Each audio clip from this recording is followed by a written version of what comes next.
she's really ambitious, and the automatic thought I had in my head, like, I need to introduce her to Lydia, from Lydia Liza from Boma Toulouse, because who helps you to cultivate your art if you're not surrounded by other artists? Right.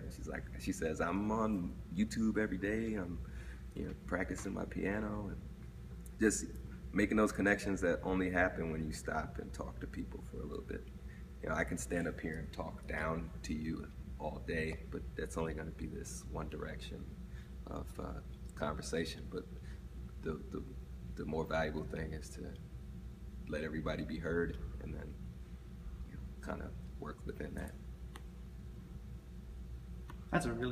Honestly, that's a really awesome philosophy, because there are a lot of artists that sort of just, like you said, like sort of drop in and walk on, and then that's it. But it's really cool that you like establish a relationship within the communities that you've been involved in. Yeah. And especially here, because how many times have you been here since the fest started? I've probably been here four or five times ever. So, yeah. But just in me being here is also creating conversations back home and creating conversations nationally. Like I got nominated, or I'm being awarded by the Hip Hop Education Center out in New York for transformative learning model, and they just reposted a picture I posted from Riverway earlier, and they're curious about what's happening in the Midwest and rural communities around hip hop and education, and how does this open up conversations for kids that may have felt excluded or felt like they may want to say their message a different way. I just want to jump in. It sounds like school. One of the discussions we had after doing it for the first year and our second year was it was so successful, and we felt like people were so impacted, but all we were able to provide, which was a step further than we'd ever done before, is more of a drop-in, where people came in. It was one day, and they did get to meet, but the impact of Toki being in town for 3 days, and some people like you getting to interact with them for 3 days, I mean, that's more involved. That's making community happen when you do it like at that level.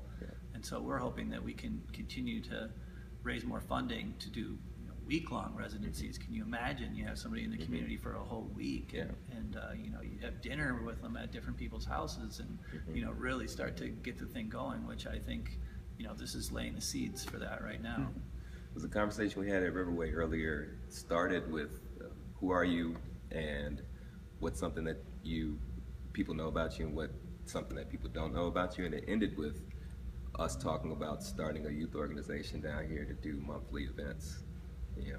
To have a center where you can hear music, and you can play video games, and you can have sports, and it'd be a drop-in teen centers for young people.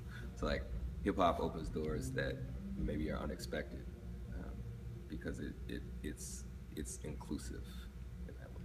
I 100% agree there. How much? Time to move. Probably good. Is there anything you want to add? I'd say the media plays a very important role in how the minds of people are shaped, and one of the best things that we can do for the future of humanity is like have honest media. So I think it's good, and it's very important. I know that both of you are working for the paper. Maybe you'll decide to go on into journalism and some other space, but always staying true, whatever you do, wherever you go, and knowing that there are people that get into media and get into journalism and are merely just a vessel for other people's ideas and don't think for themselves, and that can be dangerous because we see that with musicians all the time. Somebody else writes for them, somebody else dresses them, somebody else presents them on stage and gives them a backstory, and it's dishonest, and it can warp the opinions of real people. And I think as long as we have honest journalism that really goes to the heart and asks people real questions and like delivers that in a real way, like, we have hope.